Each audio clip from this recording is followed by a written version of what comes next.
tema armamento, desarmamento, ele é polêmico na natureza. Dá para liberar arma no país, senador? Você não pode tirar do cidadão de bem o direito de se defender. O governo fez uma caca de decreto, revogando decreto no mesmo dia. O senhor acha que esses novos decretos vão ser sustados também pelo Congresso? Do jeito que está, lamentavelmente, pela forma, sim.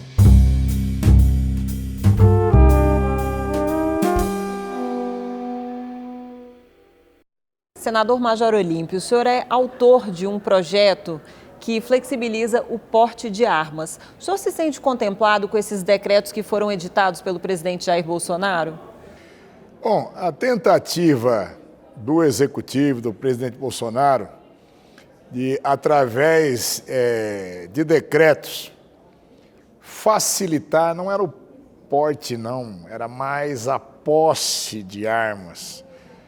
E facilitar no sentido não de ter um descontrole, mas de ter um acesso possível para o cidadão na posse de armas. Ele teve toda a boa vontade do mundo, mas a interpretação foi que os dois decretos inicialmente feitos estariam ferindo competência legislativa, tanto do Senado quanto da Câmara. Não havia essa extrapolação de competência. Entendo que o presidente foi no limite. Mas não foi o entendimento, por exemplo, aqui do Senado. Quando os senadores disseram não, e possivelmente a Câmara ia no último sentido, o governo revoga esses decretos e estabelece 3 novos decretos tentando dividir entre posse, porte e a questão dos caçadores, atiradores e colecionadores e importação de armas e munições. Dividiu, mas aí criou uma nova celeuma em relação ao porte. Aí o governo reeditou um outro decreto. Então, nós ficamos com alguns decretos com validade de 24 horas. Isso é muito ruim, traz insegurança jurídica.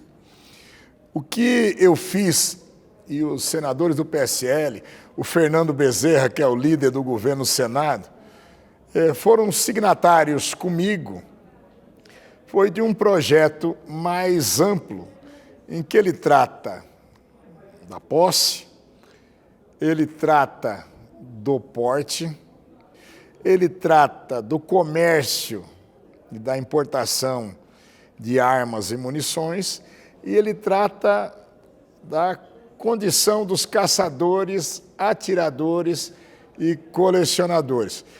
Eu trouxe os conteúdos dos decretos para alterações e complementação no Estatuto do Desarmamento.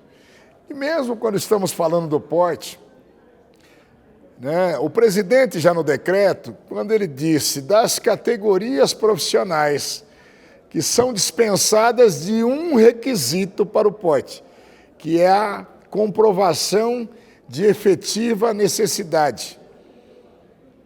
Que houve uma interpretação dizendo, não, o presidente abriu o porte de armas para todo mundo. Não, não foi isso. Mas, desta feita, para ficar bem amarrado na legislação, então nós estamos falando, por exemplo, do oficial de justiça, uma categoria profissional que sofre riscos permanentes, dando cumprimento a determinações judiciais.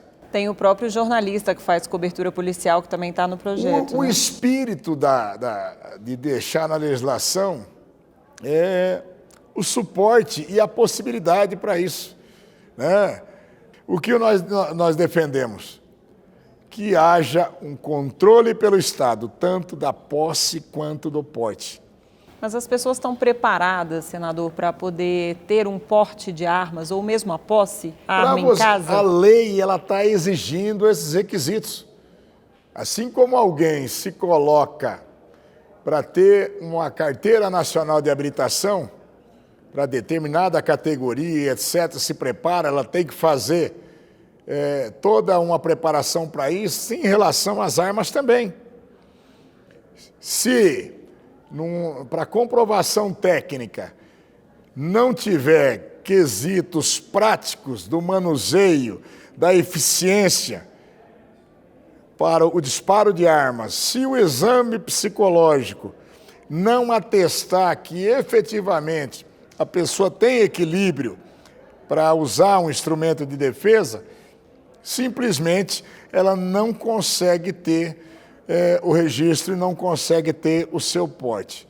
O que nós tivemos lá atrás com o Estatuto do Desarmamento, que ele acabou sendo, por demais, restritivo, foi que nós empoderamos o criminoso e deixamos o cidadão à mercê desses criminosos. Só para você ter uma ideia, nós temos aproximadamente 5 milhões de armas registradas no Brasil, inclusive as armas da segurança pública, das polícias, das guardas municipais, 5 milhões de armas.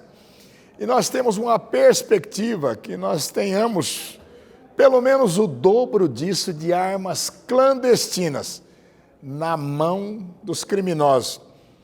Você vai falar para mim, mas o cara está sujeito a uma pena. É uma pena pequenininha para alguém que pega um fuzil e vai atirar contra pessoas, vai atacar um carro de transporte de valor, vai atacar um banco, podendo matar pessoas que nesse latrocínio, pela violência empregada, já dariam penas superiores a 30 anos, o criminoso mesmo, ele não está nem aí com uma penazinha subsidiária de 8 a 12 anos. Essa é a grande realidade.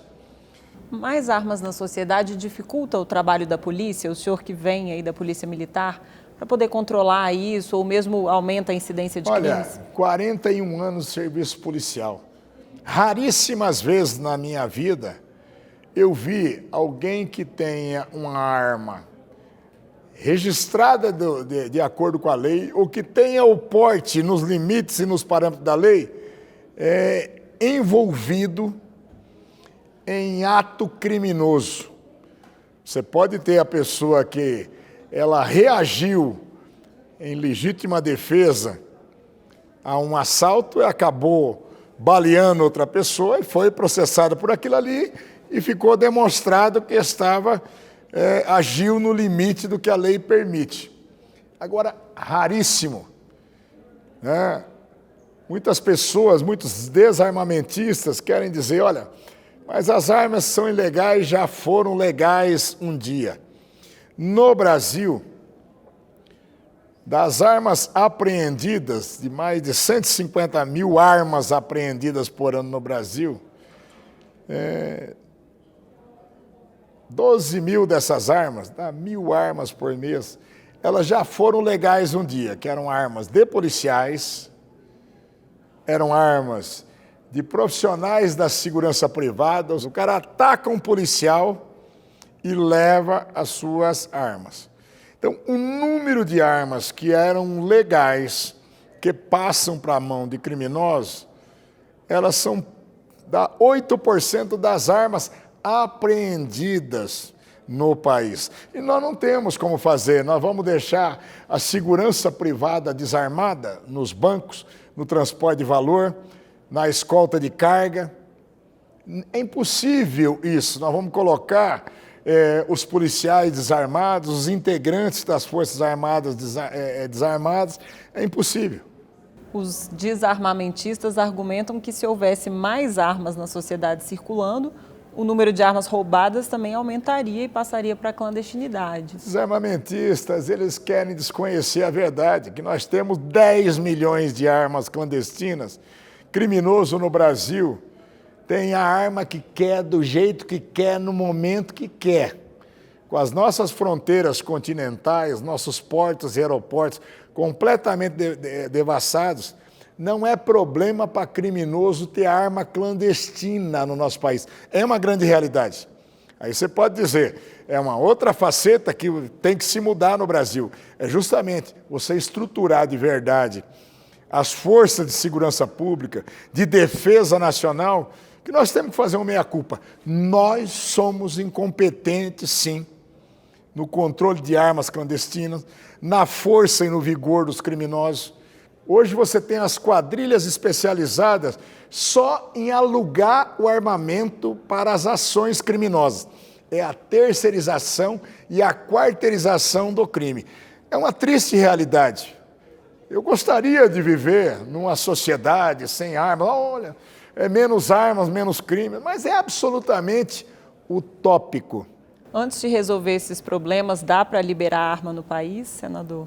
Não se está deixando o controle. Você não pode tirar do cidadão de bem o direito de se defender. Nós temos um país continental, na maioria dos estados brasileiros, nós temos municípios que são tão longínquos que está a 8 horas de barco de um registro policial. Então, quando nós estamos falando na questão da posse rural, é uma necessidade no nosso país. Acho que a grande polêmica entre armamentistas e desarmamentistas é se a arma é capaz de reduzir a criminalidade no país, né? Tem estudos que mostram que sim, outros que mostram que não, são estudos que se contradizem.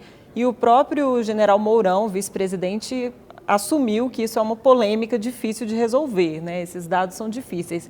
Como isso se comportaria na sociedade brasileira, na opinião do senhor? Dá para garantir que vai reduzir a criminalidade? O general Mourão é um especialista em defesa nacional, não é um especialista em segurança pública, né? E a realidade no nosso país é que no momento em que nós tiramos a possibilidade do cidadão se defender, nós empoderamos os criminosos. Essa é a grande realidade. Essa é a realidade do dia a dia. Então é muito bacana. Em 1997, quando saíram as campanhas dos armamentos, então você via todo mundo com a pombinha da paz, fazendo passeata, grandes artistas, grandes empresários, hipócritas, porque a lei já garantia e continua garantindo. O cidadão não pode se defender, mas se você for rico o suficiente para você pagar um segurança privado, ele pode andar armado por você. Então eu via grandes artistas, como vejo hoje, artistas globais, eu sou contra armas. Hipócrita, usa a segurança pessoal armada. Então é muito fácil o discurso quando você está muito distante da realidade e dos riscos do cidadão. Arma e plano de saúde você tem que ter para não usar. Ninguém vai contratar um plano de saúde e falar, opa, tomara que eu preciso fazer uma cirurgia cardíaca. Ninguém. Nenhum policial sai de casa dizendo, olha, com muita sorte hoje eu vou ter um tiroteio. Ninguém quer isso. Porque é dor, é risco, é iminência de morte. Ninguém quer isso.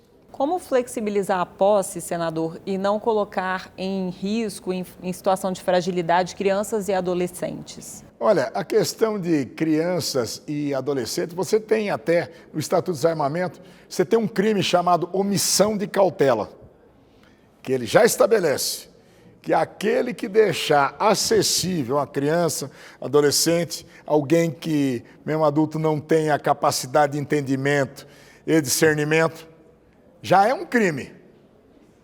Tá? E você tem, quem tem arma em casa, a vida toda eu fui policial. Sabe? Meus filhos sempre souberam que eu tinha armas em casa. Entendeu? Agora, as cautelas necessárias para isso, que é o mesmo risco que você tem numa criança sofrer um acidente doméstico. Você tem pesquisas americanas que mostram de forma clara. E lá se pesquisa mesmo, não é essa chutação que alguns pseudos entendidos no desarmamento dizem aqui. Você dizer, morrem mais crianças em afogamento de piscinas residenciais do que com acidentes de arma de fogo. Deus me livre de um acidente dessa natureza, né? Ele pode acontecer. Como a criança botar um dedo numa tomada elétrica, como é possível de se acontecer, mas isso é uma vigília e a própria legislação de armas, o Estatuto do Desarmamento, ele já pune de imediato com um crime, a chamada omissão de cautela. Tem uma outra situação citada pelo senador Eduardo Girão, ele esteve aqui no programa, também falou em plenário, deu o exemplo das filhas dele que foram vítimas de um massacre lá nos Estados Unidos, semelhante ao que ocorreu em Suzano, lá no estado de São Paulo, o estado do senhor. Como é que a gente evita essa situação num ambiente de porte e posse de armas o lado flexibilizados? emocional do Girão, não queria estar no lugar dele, teve esse trauma nos Estados Unidos. Com relação ao que aconteceu em Suzano, ele reforça a minha tese. Lá, a arma era ilegal, não era uma arma legal. Foi comprado pelos marginais que ali estavam, legal. Um deles era um canalha menor de idade, protegido também pelos tais defensores dos adolescentes. Estava tudo errado. A tese do Girão, ela não se sustenta na prática.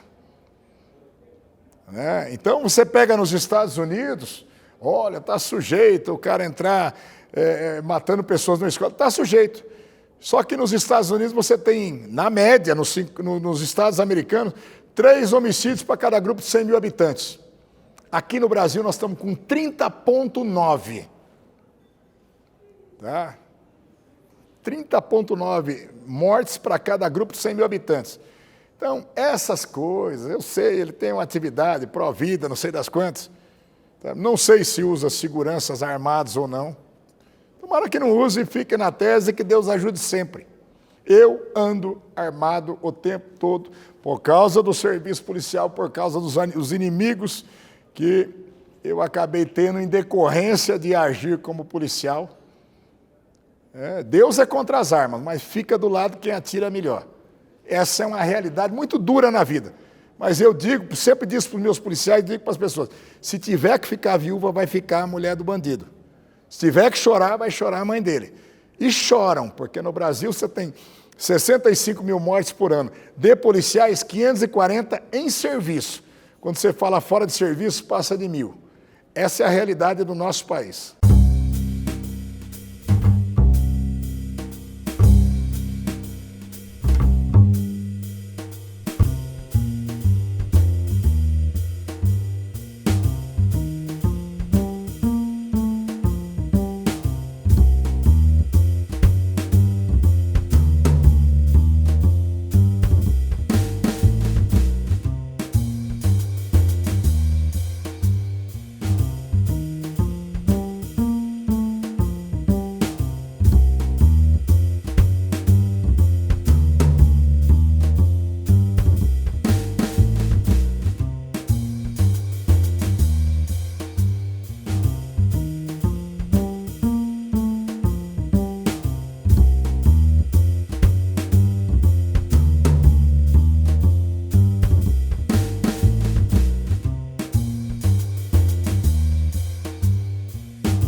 Quando o Senado rejeitou os decretos presidenciais, foi por uma questão de mérito ou foi a forma mesmo, por ter sido por decreto e não por projeto de lei? Você teve o conjunto da obra.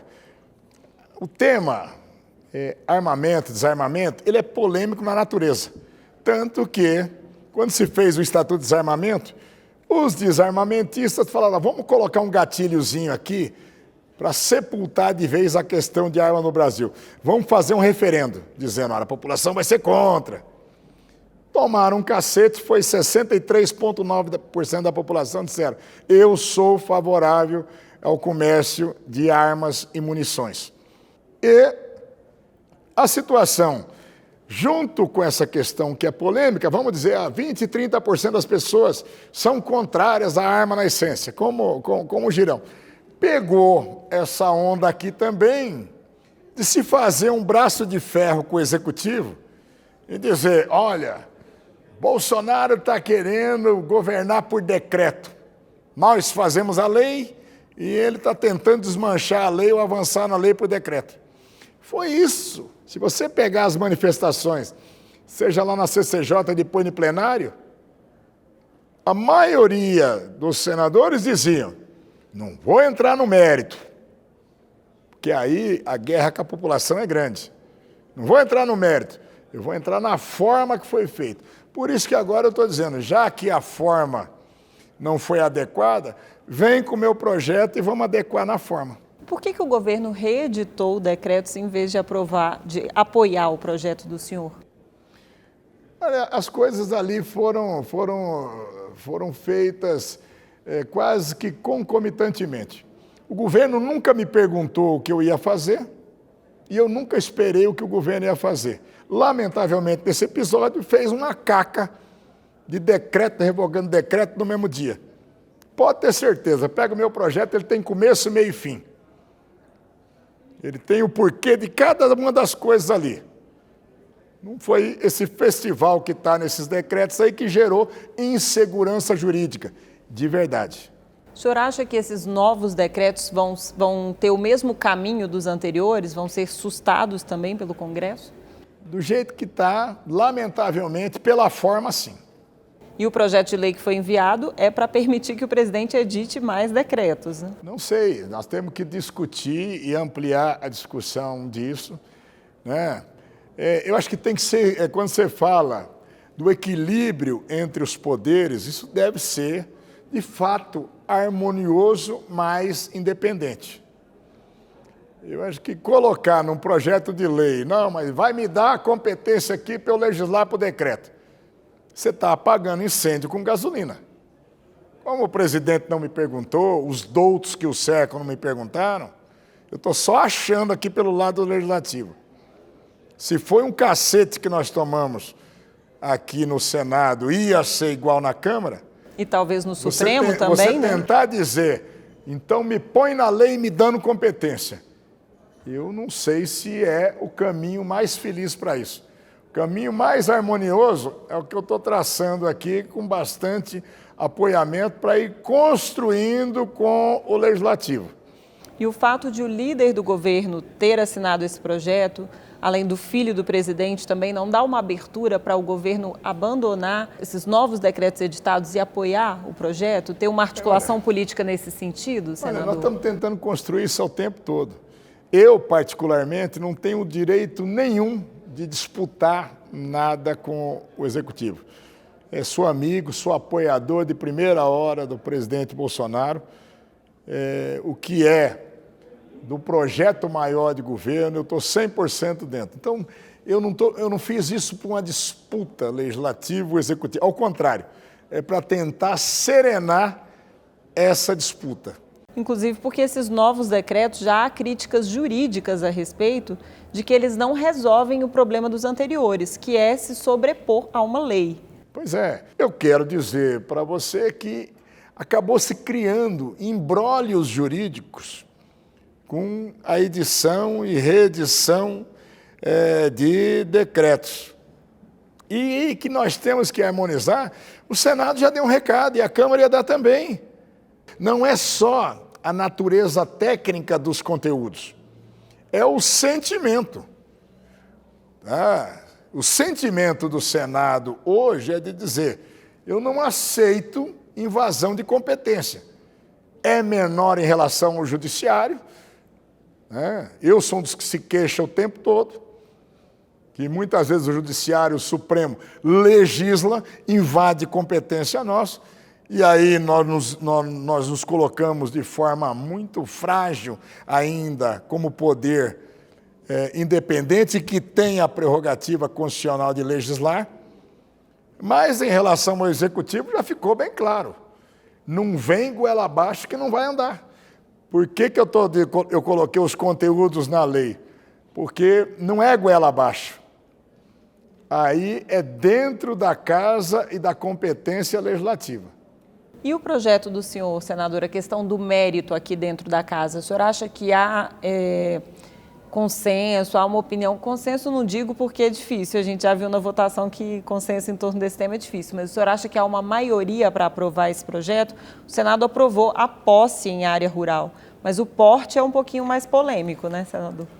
O senador Alessandro Vieira, ele é o relator da matéria, ele votou contra o decreto, até tivemos uma acirrada discussão em plenário, mas ele disse, eu sou contra pela forma que está se fazendo. Então, agora nós vamos medir essa temperatura de fato na hora que, com o projeto, nós estamos vencendo a resistência do que pareceu uma afronta ao legislativo. E agora nós vamos nos debruçar e debater a questão central do mérito, que também não é uma questão fácil. Ela vai ser bastante debatida. Agora, muitos senadores estão receptivos a dizer, agora não invadiu minha área, agora nós vamos discutir dentro do campo da lei. Tá? Então, eu acredito que possa ser realmente aprovado. Mas, é consensuado? Não tem consenso em relação a isso aí. Vai ser no voto, vai ser no posicionamento, mas eu espero que seja feliz. Senador, eu agradeço a presença no programa Salão Nobre e até a próxima. Eu que agradeço a oportunidade.